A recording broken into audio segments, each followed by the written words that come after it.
So we have a couple things to wrap up from the end of last section, and that is a discussion of how to apply predefined non-concurrent collectors, and then we'll also talk about how to implement custom non-concurrent collectors.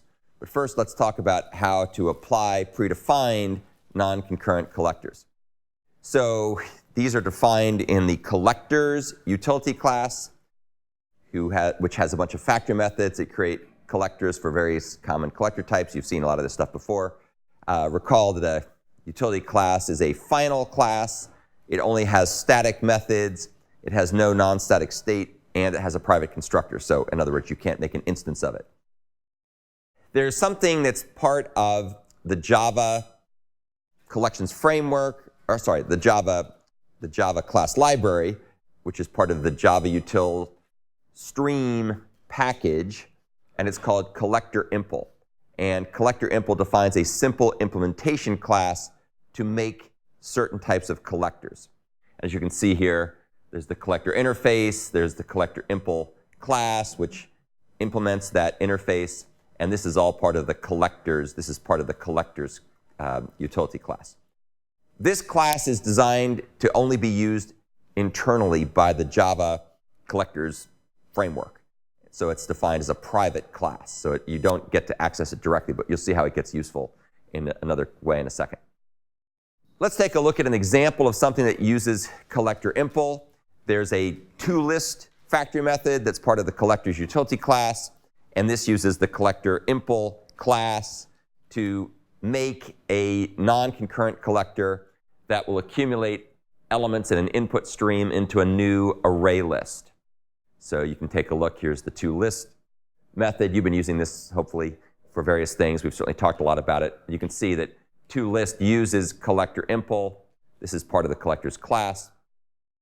And basically what it does is it has a supplier constructor reference, which is giving it an array list constructor reference that makes a new array list. So that's the first argument. That's the supplier.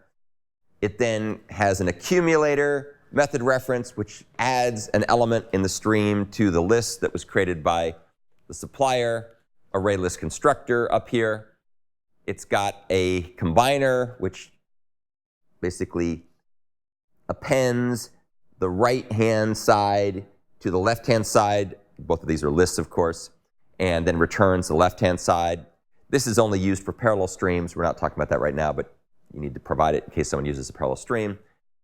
And then the fourth and final parameter that's passed to the CollectorImpl class is the characteristic set. And this is just a sort of a predefined static field that has identity finish defined. ch_id is the identity finish characteristic that's set in the characteristics set. So you can see that's what it means to make a collector for a list. And that kind of uses the CollectorImpl. Now, CollectorImpl is private, but there's a very simple factory method that's public that's called of. We see a lot of factory methods. And of is a public factory method that implements or can be used to implement a collector.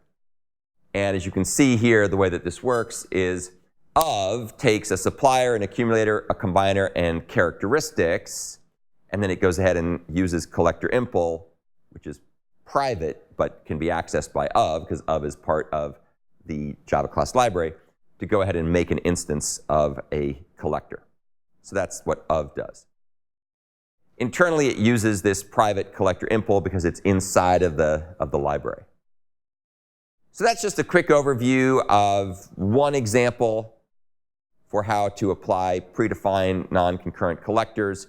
There are obviously a bunch of other ones. There's toSet, there's toMap, there's grouping by. There's a whole pile of these things that are defined in the CollectorsUtility class. So we just looked at one of them. And you can see internally it uses the CollectorImpl private class, and then you can also see that there's this public of method. And we'll talk more about that in the next discussion.